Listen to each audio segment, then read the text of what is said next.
What's up? What's up? What's up? Welcome back to TBH To Be Honest. I'm Mike, back again for another review. When I say this is going to be a review, I mean it's going to be a review. This is for season 12, episode 16 of the Real Housewives of Beverly Hills, Altitude Adjustment. That's all I can do right now. Because when I tell you that these ladies be getting on my damn nerves, honey, like, look at this.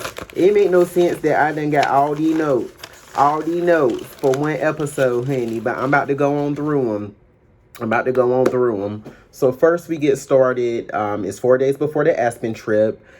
We see Dorit and Cal discussing everything that happened at Lisa Rinna's party.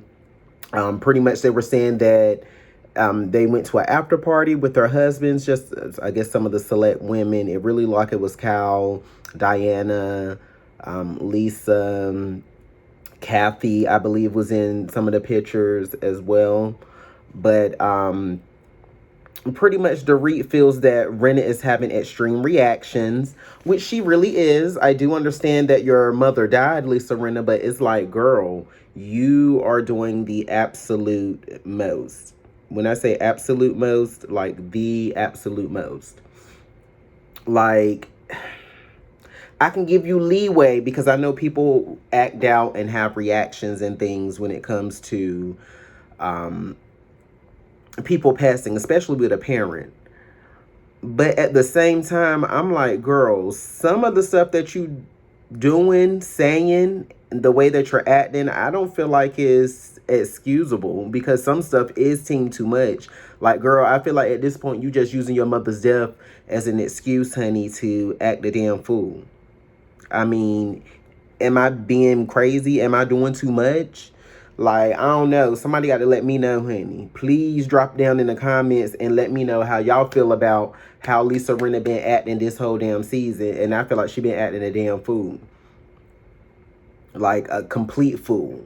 But anyways, honey, Cal feels it was a bit much, but she feels sorry for Lisa Rinna. I guess once she got to the crying part, the crocodile tears at the party, she felt sorry for her. I don't, honey. I really don't. Like, I feel a little sorry for her, but at the same time, it's like, girl, you just using this as an excuse to be mean, nasty, and vile to people. And that's not good, honey. Karma gonna get you, honey, and it's gonna bite you in the booty, honey, for real.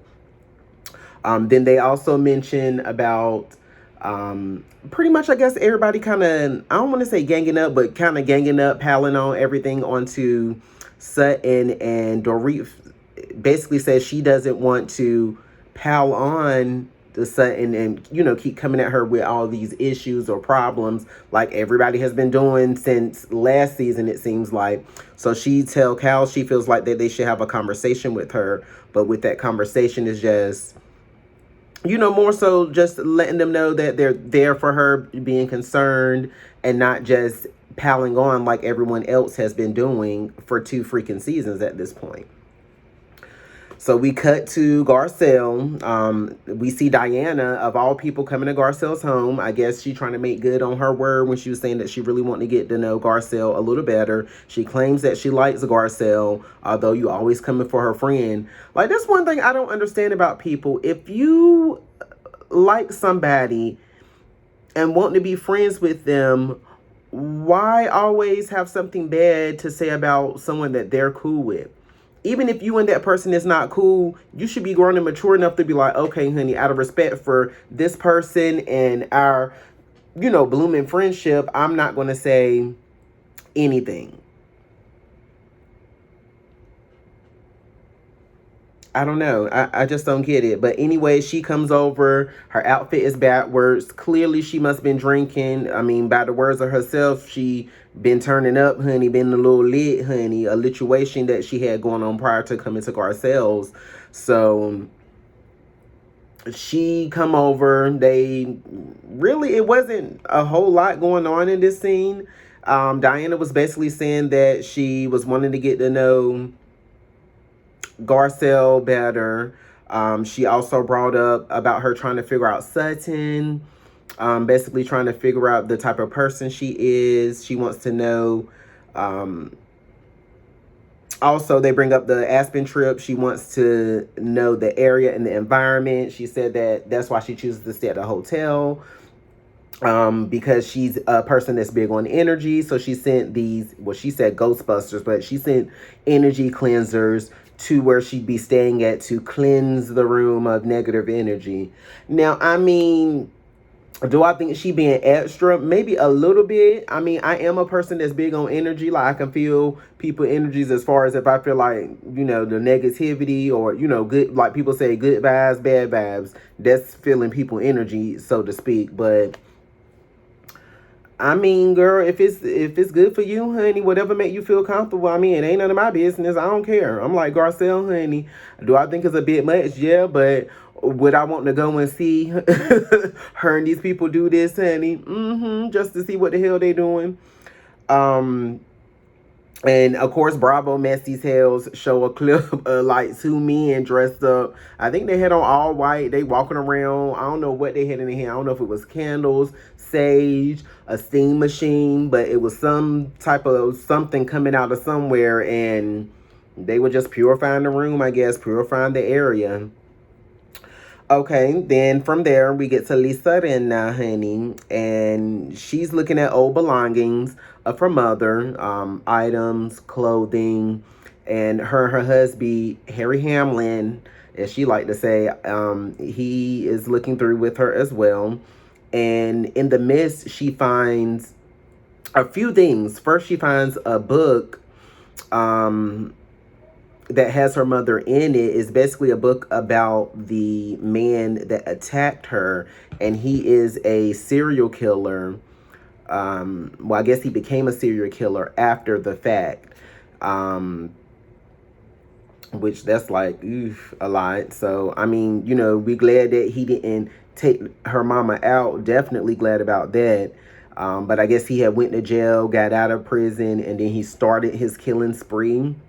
And she was saying that was a bit much for her. She couldn't read it, which I understand that because, at this point you feeling vulnerable about your mother's death and certain things that even though you know about it, it can trigger very sensitive feelings at this point.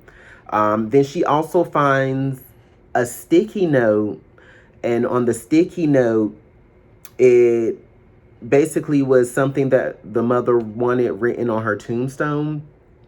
The first part was I did it my way, I believe, but that was on her father's tombstone, and then on her she wanted me too. So I thought that was cute, especially I'm assuming they would be buried beside each other. So I thought that was really cute and special. So, I wasn't mad about that at all. Then Lisa Rinna brings up about having a therapist in her life. And basically she was saying, from what I took from it, she was saying that the therapist said that when it comes to life, it's like two categories: what hurts and what hurts more. And her husband was like, I don't know about that, child. That seemed a little negative, honey. Like, we just focusing on the hurt in life. This hurt, but this hurt a little more. Like, and I mean, I don't know. Now, I ain't saying I know all about therapy, honey. I've tried it a few times, honey, and if my therapist would have said that to me, I would have kind of probably been like, yeah, you probably ain't a therapist for me. Not saying I don't want to hear real life stuff, but I don't, I guess my way of thinking wouldn't be in line with their way of thinking if that was my therapist. So I feel like that wouldn't be the type of therapist I want to see. Like, I want you to be real, get me together as much as you can, but I don't want you to be like, oh, well, the world is either what hurts and what hurts more. I don't believe that, because there's a lot of good stuff, positivity, and joy in the world. You just got to find it. Just got to be around it. Find the people that brings that into your life, pretty much. So we skip home from that scene. They show Cal and Mauricio. Once again, everybody pretty much has been prepping for the trip or talking about the trip, but both of them are outside. Cal is practicing playing golf. She brings up about them going to Aspen, asks Mauricio about the plane, trying to make sure that everything is on track for the women so they can make sure everything is smooth as possible for the trip. She brings up that Mauricio and her love skiing. When they first met, they used to ski a lot in Vail. Then as they got older and, being married, having kids, they always go to Aspen. They bought a house in Aspen, so they love skiing. And Mauricio's like, well, I can't pass up this opportunity to go to Aspen, especially with the weather being so great there at this time. So he's saying he's going on the latest trip too. Do I care? Not really, because I don't have nothing against Mauricio. I feel like for the most part, he is cool. I don't feel like he is real drama-fied or nothing like that as far as getting involved in any of the women's stuff. So I feel like him being on the trip should be fine for the most part. Then Cal mentions that she also got a guest house for some of the ladies for the trip as well. They got a chef for the women that stand in the guest house, because usually if they do a trip, and I guess if it's in a residence that Cal owns, she normally likes to cook herself. But I guess since they would be separate, she was like, well, to be, I guess, the best host that she can be, honey, I'm gonna go ahead and get these girls a chef. Now we sliding on over to Dorit, honey. See, we just hopping around to everybody real quick, honey, before we get into the meat and potatoes. So with Dorit, she's talking to PK. They're discussing Aspen as well. She says that in Cal's house, it'll be Cal, Erica, and Lisa Rinna. And then in the guest home, it'll be her, Garcelle, Sutton, and Crystal. We know Diana is getting her own hotel. And basically, Dorit explains that she decided to stay in the guest house because the other girls were pretty much, wanting to stay at Cal so badly. So I guess she was like, well, child, I'll just give it up and stay. Which at first I wasn't understanding, because I'm like, well, girl, I thought she had enough room to accommodate. But we found out that Kathy is coming later on. So I was like, okay, I get it. So you went ahead and let Rinna, Erica, and of course, Kathy, her sister, get dibs on the house. And of course, she's also mentioned that another reason she decided to stay in the guest house is because Erica and Sutton are not getting along that well either. So it kind of made sense for her to be there versus Erica, and honestly, probably versus Lisa Rinna and Diana. Because for some reason, it seemed like these women just are teamed up against Sutton. And it is really irking my nerves to the maximum. Like, when I say irking my nerves to the maximum, it is irking my nerves. Let's see. What else did she bring up? Oh, yeah. She brought up about her trying to heal after the whole break-in robbery situation, which is definitely sad and nerve-wracking because it was her there with her kids, which we saw earlier in the season. Some armed men broke into the home middle of the night / early morning. PK wasn't there because he was in London. He does a lot of business there. He's from that area, so he does fly back and forth a lot. I know his parents live out there as well, so I know it could have been a mixture of him visiting his parents as well as handling business. And she brings up about the therapy that she's going through, and that it is helping her to heal from that situation. So I am glad to hear that. PK brings up that he'll also be in London while they're in Aspen, and tells Dorit don't call him like she called when they went to, where did they go? Was it Mexico? Earlier on, I believe.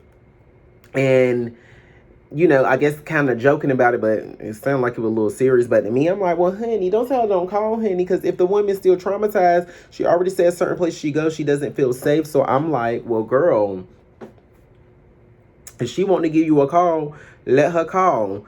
And I mean, it was a little jokey, of course, because she was like, well, honey, if I call you, regardless of where you at, you should be able to come. I don't care if you on Mars, honey. You better take that first spaceship down to Earth, honey, and come on through. Which I feel her on that. Then we switch back to Cal, and Cal is questioning about Dorit staying at the guest house because of her not feeling safe. I guess she's thinking like, well, girl, if you made a big deal about not feeling safe before, then why would you stay at a guest house versus staying at my house? I don't know. I'm assuming that's what she meant by it because she really didn't go into detail. So I don't know. Then she also brings up that Garcelle and Sutton unfollowed Erica. So I'm like, girl, here go this messy, messy, messy ass bitch again, honey. Okay? Being messy, child. She love being messy, honey. Messy, messy, messy. So we about to hop around again because now we hop into the Crystal. She getting prepared for the Aspen trip as well. She hopes everything goes good. She's packing with her housekeeper. The housekeeper was like, girl, you like drama, honey, okay? And start laughing. Then we show Sutton. She trying to pack her Dolce & Gabbana puffer jacket. I guess it's a puffer jacket. I call it puffer jacket. It's like the big bubbly, puffy looking jackets, honey. I don't know what it is. We call it a bubble jacket, puffer jacket. It's big and bubbly. But she was trying to pack that, and she was like, it keeps inflating. So they showed them putting it in the suitcase, all folded up nicely. Then you see it slowly rising back up. So I'm like, girl, just hang it up. Y'all getting on a private jet, honey. Like, hang that up and let's go. So it is what it is. And then she clapped her hand and was like, okay, back to work to her assistant. And the assistant was looking like, girl, who the hell she talking to? Because I know she ain't talking to me, honey. And no shade, I've been the same way. Like, girl, who you talking to like that? Even though I know she was playing, but still, he was looking like, okay, girl, you trying it. So they show Garcelle. She's on the phone with Cherie. She calls Cherie. Cherie got clothes everywhere. Talking about she's struggling, trying to pack these wigs up for the Aspen trip. So, you know, they start getting into a little bit. They bring up the drama about the disco party, about Erica questioning Garcelle's concern for her and her drinking.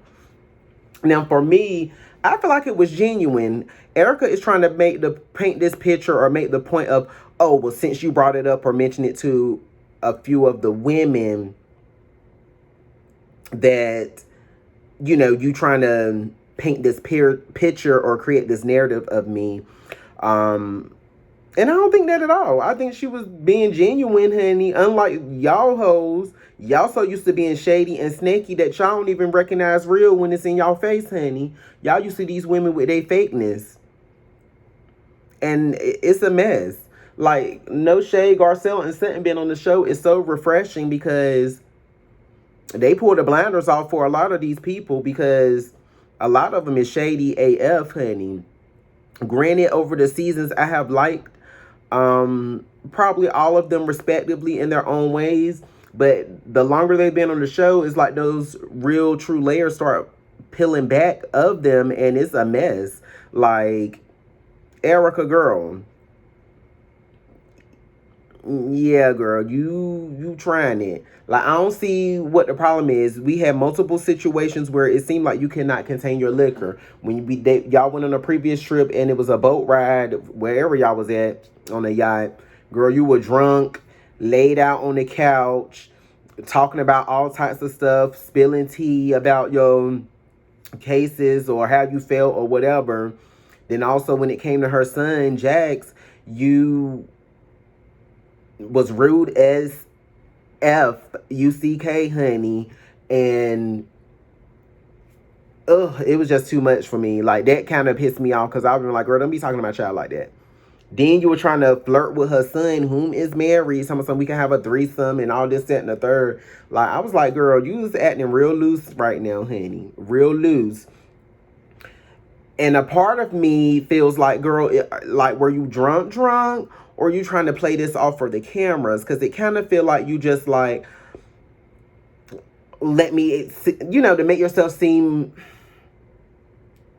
I don't know, like vulnerable, like to show that you're not as hard as you portray yourself to be. You're like trying to give yourself another side, you know, that we can see, I guess, that kind of relate to you or feel sorry for you. Like, dang, girl, she must really be going through because she drunk. No, I don't feel like that, honey, because what you and that husband did to them victims, honey, stealing that money, y'all gonna get everything that y'all deserve, honey. Karma gonna get y'all, honey. And like people say, either you gonna pay on the front end or the back end, honey. And right now, it seems like y'all starting to pay on the back end. We already know Tom and his health ain't already the best, honey. And he already going through the trials with this case. And now you dragged into it on the back end, too. Because you knew about it, honey. And you trying to act like it ain't no big deal about the case, but all the stuff I be seeing out in these blogs and tabloids, honey, you have multiple cases against you. So, girl, something in the water ain't clean, honey.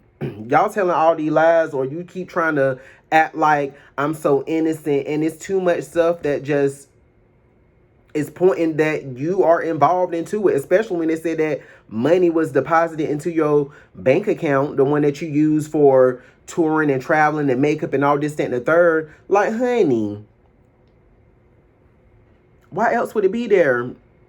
Especially if it was placed into the account right before all of this stuff came out about the lawsuit anyways, about taking the clients from the burn victims and plane crash victims.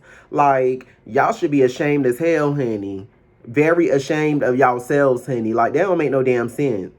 I don't care what nobody say. I believe that the stuff that I've been reading, honey, you knew about it, honey, because it's too much stuff that keeps coming out about you and this case, honey. You knew about the money, and you was in on some of these money schemes, honey, because it's some extra tea, honey, but I ain't even gonna spill it in this video, honey. I might have to make a whole separate video about Tom and Erica and their so-called alleged whatever you want to call it, lawsuits, court cases, allegations, all of that mess, honey. It's a freaking mess. It is. Oh, honey, see, that done got me heated already. Let me get back on track, honey. Now, where was I at? Okay, they was talking about Erica questioning her about her concerns for the drink.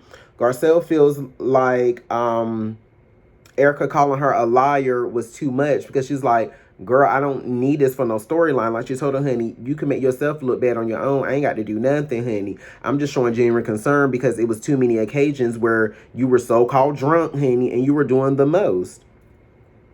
Garcelle then says she could be on fire, honey, and she would not throw water on her. And Cherie had me weak. She's some girl, you at least gotta spit on her. Like, girl, you can at least spit on her a little bit, honey. Like, but I went in, honey. Not after all this stuff. Shoot, them burn victims had to go through all that stuff, girl. You need to go through all this stuff too. Okay. Now we wind down. It's one day before the Aspen trip, and they show Garcelle and Crystal. Crystal calls Garcelle. Garcelle is like, girl, I'm working. Giving her the rundown. She's still on the reel at this point. So Crystal brings up the TMZ article about the $750,000 diamond earrings that they said that Erica has in her possession, and that it was bought with the money from the client's money, from the burn victims, the airplane crash victims. It was bought with that money, and they were saying that I think one of the trustees found whatever information, receipts linking to the diamond and the diamond to Erica, and basically they want her to return it or give it, so they can pay some of these people. Like, y'all stole a hell a lot of money from these people, and they like, honey, we just trying to recoup everything we can to start giving payout on these people that should have been got payout years ago. And Garcelle like, well, girl, yeah, I know about it because we talking about it on the real. And Crystal was like, well, girl, do you think you should not talk about it? And Garcelle was like, well, girl, I tried. I talked to production, to the producers, and, pretty much was like, well, I hang out with her, or, we're friends, so to speak. And production was like, honey, we ain't had that, girl. You talking about this today, honey. So it is what it is at that point, honey. And what else? Crystal goes a little more in depth about the article, just bringing up that she feels, if it is true, that she needs to give the earrings back. So, pretty much so the people can get paid. And also, she feels that she may not bring it up around Erica because she feel like she learned her lesson from last season as well as from the last reunion that, pretty much if Erica want to talk about something, she gonna bring it up and talk about it. She don't want to get fussed out is all I'm hearing.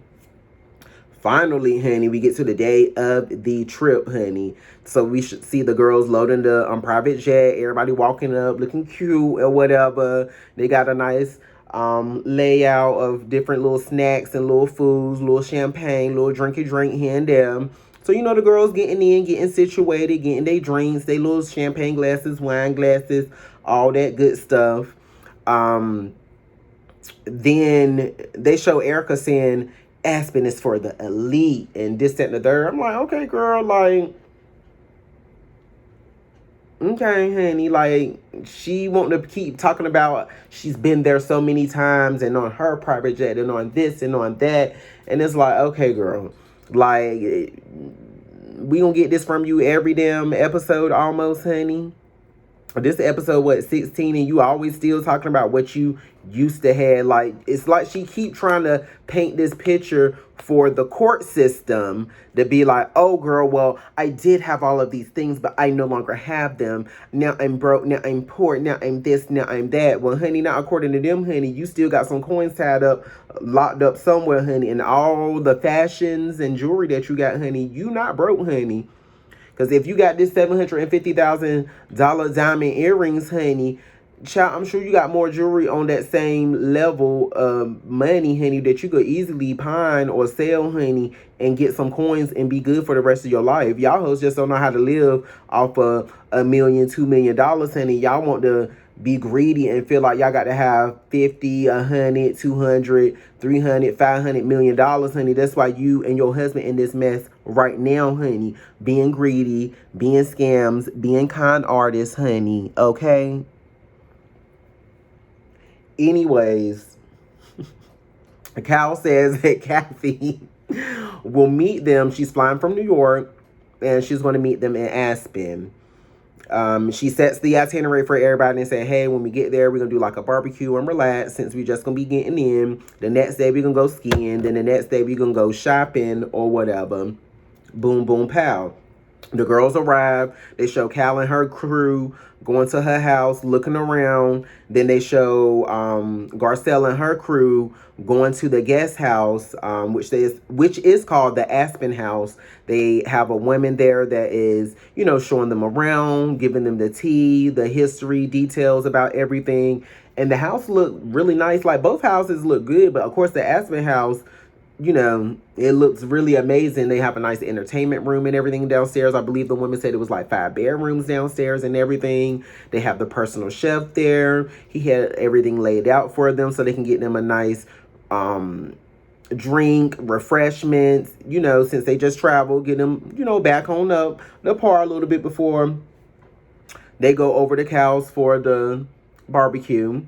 Then we see Kathy arriving to Cal's, and Cal is like, girl, you went in the airport with that, and the camera go down and show she got on bedroom slippers. I'm like, girl, what's wrong with the bedroom slippers? But pretty much Cal was, insinuating like, well, girl, you're Kathy Hilton. Somebody would have recognized this, that, and the third. And Kathy like, no, nobody would have recognized, and like, I really don't care, honey. Like, child, if I want to walk around in these comfortable bedroom slippers at the airport, honey, I'm going to walk around in these comfortable bedroom slippers at the airport. And that's what I like about Kathy Hilton, honey. Because, honey, quiet as is kept, honey, she the richest one on the show, honey. But she don't act like it, honey. Like, she got her moments of bouginess. We all bougie, but she the most down to earth. She like, girl, I don't give a damn if somebody see me in these bedroom slippers. It is what it is. So, everybody hugging or whatever. Then they show Cal in the confessional basically saying that she's had the home for 3 years and Kathy hasn't been there.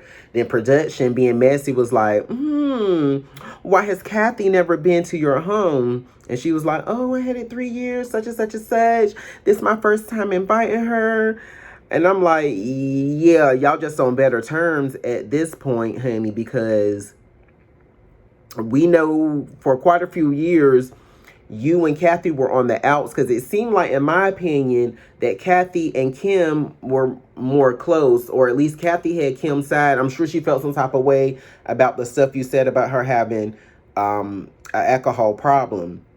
And I feel like that probably was the main rift between y'all for some years. Then some other stuff, because I know Cal brought up about you stealing the mama house, so to speak, allegedly, and all this stuff. So I know it was some little family slash sibling stuff that y'all probably had to work out, which I was glad that y'all worked it out the last season or prior to, but this season it does seem like you been a little shady your sister, especially because you're gonna let her sleep in the basement where they got the twin bunk beds. Now, granted, it ain't nothing wrong with that. It's just a guest house, so would I care? No, but I feel like if that was my sibling, she not sleeping in no damn basement with the bunk beds, honey. Lisa Rinna, or matter of fact, Erica Jane would have had her ass down there in the damn basement with the bunk beds. So I was just kind of like, that did rub me the wrong way, honey, because maybe it's just me. I'm like, ain't no way that none of my siblings would have slept in the basement. Is it that serious? No, not really. But at the same time, honey, I feel like if your family is with you, you should accommodate your family on a better level, unless she says specifically, like, girl, let me get the basement and, let your friends enjoy X, Y, and Z. But none of that was just said, honey. So it is what it is. Then they do a brief snippet of Diana arriving to the hotel, basically saying she decided to stay there because she high maintenance. Yeah, girl, you high maintenance and annoying as hell. Then after that, they show all the girls arriving to Cal's house. Mauricio starts cooking on the grill. Cherie says that, she don't mind helping out if he needed. Then we also see Crystal helping out a little bit. They getting the corn and stuff together, boiling. Mauricio got the food going on the grill, honey. He done sprayed a little Pam spray or something over there to get the fire up, honey, because he said it wasn't warming up fast enough. So then they bring out... Oh, before that... Kathy is hilarious to me because she always does a lot of stuff that's funny. They show her asking about if they're going to cook the corn on the grill. And Mauricio was kind of like, no, like, being a little rude. I mean, I guess he won't rude because he probably like, girl, ain't nobody that cooking no corn on the grill. But, I mean, it felt a little rude. It seemed like he was annoyed when she asked. And then she was like, oh, well, Cal, which steak should I get? And then, where are the utensils? I'm like, this is just typical Kathy, honey. It's like, she like a rambler, honey. She just trying to figure out what to do and all that stuff. But anyways, Lisa Rinna come down talking about she found the Ouija board. I'm like, Lord, honey. And immediately Garcelle and Cherie like, honey, we don't do that. And I'm like, okay, girl, I'm with y'all. We don't do that either. So they feel like they want to ask some questions. Cal Messy asks, do you think we'll be able to work things out in the group? No, honey, because some of y'all just fraudulent friends and some of y'all just like to keep mess and drama going. And Cal, you the pot stirrer. You keep stirring the pot. A lot of times, nobody don't be saying nothing or be talking about the situation because at that moment, it doesn't need to be talked about nor discussed. It just need to be a moment of, honey, we hanging out, we relaxing, we asked when we just got off the jet, honey, it's nighttime, we trying to eat some food, get a little drink, a little kiki before the respective people go back to the hotel and to the guest house. Then they ask, will Garcelle find a soulmate? And they said it stopped on a W. And Cherie like, girl, we got a W in common, honey. And then Cal asks why Garcelle unfollows Erica. And Garcelle said because Erica a liar. Child, they ain't even had to wait for the Ouija board for that, honey. Because Garcelle said, honey, I'm going to answer you right here and right now. So Erica says she repeated it multiple times to different people. She repeated it to Dorit, and she repeated about her, concerns about her drinking too much. She repeated Dorit, she repeated the Cal, and she's talking about, and she felt like that you got mad with them when they didn't get on the train. I'm like, girl, she didn't get mad. She was just like, when she brought up the concerns, and they were like, oh no, I don't think she has a drinking problem, or I've never seen her get out of character. And the only thing Garcelle really said was like, really? Like, you don't think we should be concerned if this is like a constant thing every time we get together? Like, that's all she said. It won't never nothing to be like shady. She did not get mad. Like, they need to stop with this mess, honey. Like, I don't like to bring race into it, honey, but it's low key pulling the Karen card, honey. Y'all hoes keep pulling this Karen card when it come to Garcelle. Y'all trying it. And I feel like y'all really be mad at Garcelle, honey. But y'all be coming at Sutton with all the smoke, honey. Y'all tried it with Garcelle last season, but y'all saw how unbothered she was and how y'all could not rattle her and get her shaken up, honey, and that she can handle y'all hoes very well, honey. So y'all knew that it was only so much y'all can do. Plus, the fans got her back, honey. We rooting for her, and we going at y'all hoes every step of the way. Every time y'all step out of line, honey, every ounce of racism that we sniff out, stereotyping that we sniff out, honey, we coming at y'all every single time because it's some BS afoot. Y'all showing y'all true cards. Y'all showing who y'all really are. Y'all claim y'all hang out with different people or very diverse group of friends. Honey, I can't tell, honey, because y'all seem real bothered by a black woman. And this black woman that seems to be friends with this other white woman that be unbothered by y'all and calling y'all out too. That's the real problem. Y'all really mad, honey, because when Sutton first came up there, she be calling y'all out. But let me go ahead and rewind, honey, because they behind me heated, honey. I'm gonna try to save all this extra smoke for when we get to the reunion, honey, but it be so hard to dip back through the previous scenes of the seasons to get these hoes together. So anyways, you know, they kind of going back and forth a little bit, Garcelle and Erica, about the situation, and she, you know, and Garcelle like, well, girl, you call me a liar. Like, I was hurt by that. And Kathy steps in to defend her, like, yeah, Garcelle, like, I feel you. I hate being called a liar. That's the thing we shouldn't call somebody. Then she bring up about being called a liar, a thief, and then the P word, honey. And I was with Crystal. She was like, well, girl, I understand about the liar and the thief, honey, but not the P word, honey. Like, what the world? I mean, yeah, nobody want to be called that either, but it was just random. And it was funny because it was just random. I'm like, okay, Kathy, girl. So Garcelle says we don't have to be friends, and then Erica like, oh yeah, we don't have to be friends. Like, yeah. I'm like, girl, you real bothered that Garcelle said y'all gotta be friends. She won't saying like, girl, I ain't your friend, we ain't gonna never be friends. She was just saying like, well, we don't have to be friends. Like, based on your actions and how you carry yourself and how you feel about the situation, we don't have to be friends. So which one is it? Is you mad at her or about the lying? Are you being fake about it? Is this for a storyline, or are you mad for real? Because it seemed like when she said we don't have to be friends, like it seemed like you were really bothered by that. So you were just kind of like, oh, well, we don't have to be friends. And girl, bye, nobody want to be your friend. You blow up too much to be a friend. I feel like people that be your friends know they got to kiss your ass to a certain level of scent because they don't want you to get mad at them and go off on them. Why, I don't know. I couldn't be none of them, honey, because I would have been ate her up if it was a battle of shade and cussing and fussing, honey. Because you ain't gonna outshade me, you ain't gonna outcuss me, you ain't gonna outfuss me, and you definitely ain't gonna be louder than me, honey. But knowing them, honey, they'll pull a Cameron and probably call the cops on me, child. So I might as well stay out of that one.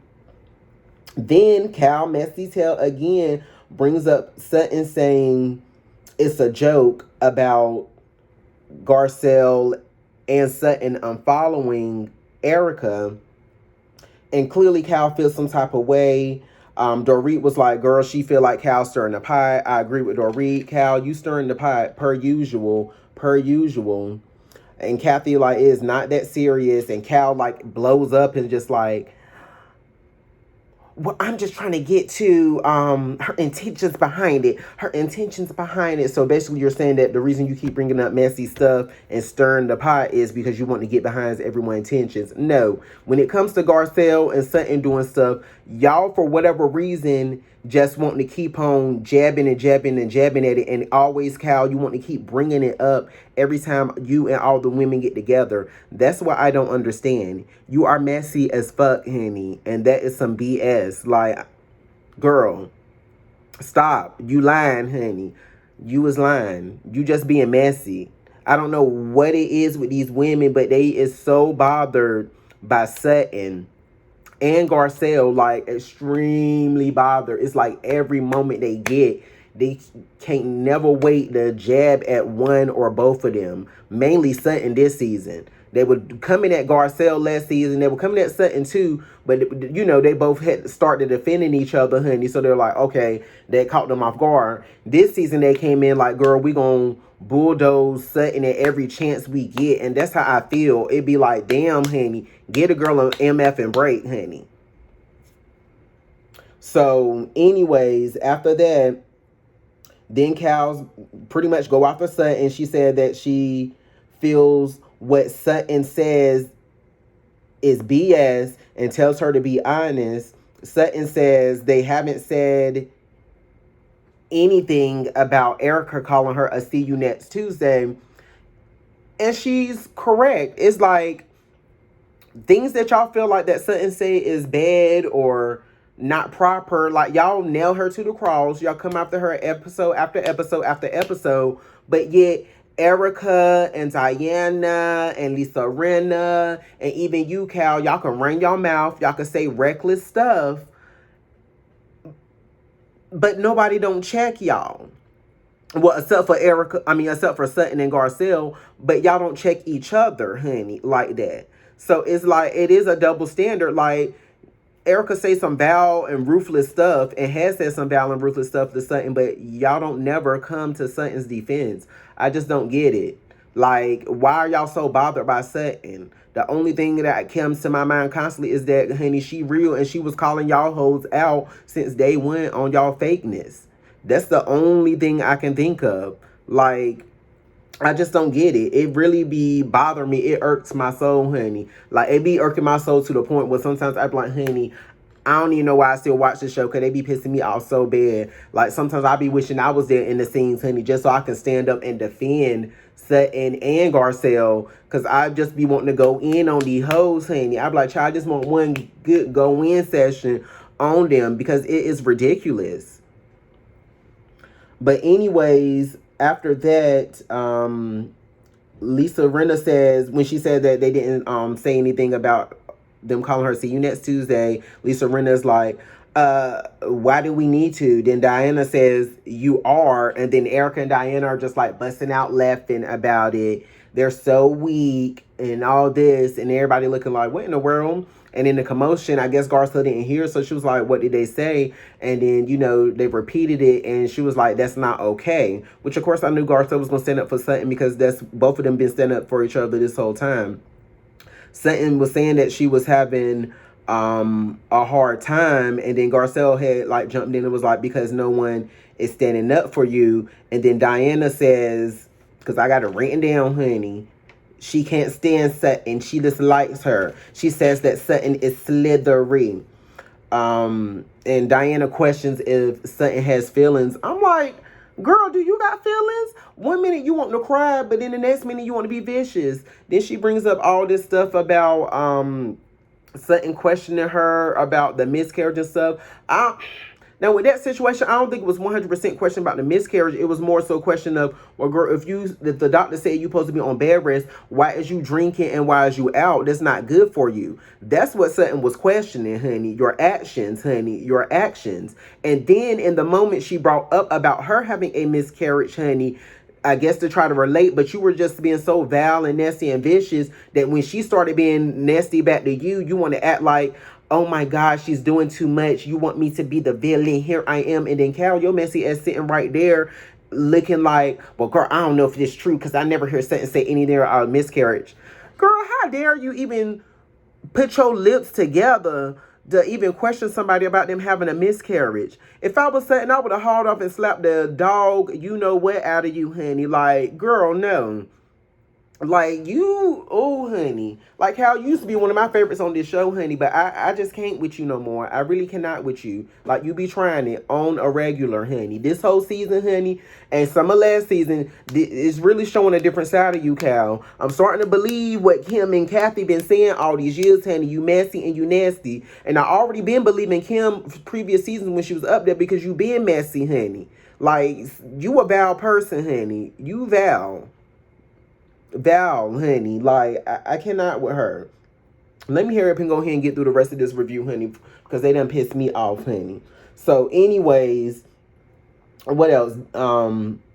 Diana says she feels like Sutton comes after people when they're at their weakest.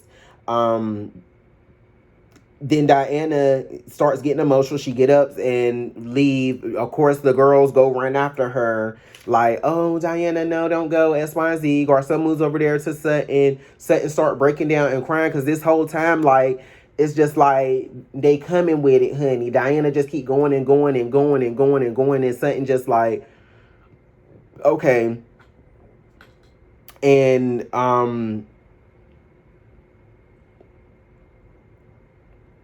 I think, I don't know if somebody said that she was being dramatic, and Garcelle was like, she's not being dramatic. Like, girl, she human. Like, y'all just came after her, and the girl having a moment, like she was strong the whole time, and now she having a moment where she breaking down. Then they show Cal in the confessional talking about, she feels like she respects Diana for speaking her mind or whatever. And I'm like, oh, so you can respect her for speaking her mind, but you can't respect Sutton when she want to speak her mind, but y'all want to crucify her. Like, I don't get it, honey.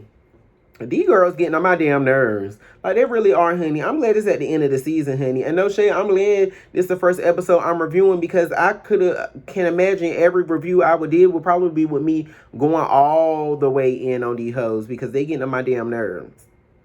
They'll make you lose your religion, honey, messing with them. But that pretty much sum up the episode, honey. Like, I don't know. All I got to say, honey, I'm Team Garcelle and I'm Team Sutton. I guess Team Cherie, because she with Garcelle. Crystal, you in the middle. I do like you, honey, but I feel like you try to not get into it too much in the middle of stuff, which I can understand that, honey, because you dealing with your own issues and struggles. But girl, I'm gonna need you to pick a side, honey. At least right now, it do seem like you on the side with Garcelle and them, because they have came after you quite a few times as well, though. So, girl, but I'm gonna need you to all the way pick a side and stand in on it, honey, because I would hate for you to get this lethal read, honey, that's gonna be coming, honey. I feel like it's gonna be a real lethal one coming the next episode, honey. From the next episode going forward all the way through the reunion, I feel like it's gonna be some lethal reads coming. And Crystal, I would hate for you to get a lethal read, honey. So please stay on the right side, honey. Okay? That's all I'm gonna say, honey. Stay on the right side. But other than that, honey, I'm through with this review, honey. I'm annoyed. I feel like I need to go sage and cleanse myself, honey. Hell, I might need to call one of Diana Ghostbusters, honey, to come purify and cleanse my energy, because they done got on my damn nerves so much. Like, what in the world, honey? I cannot.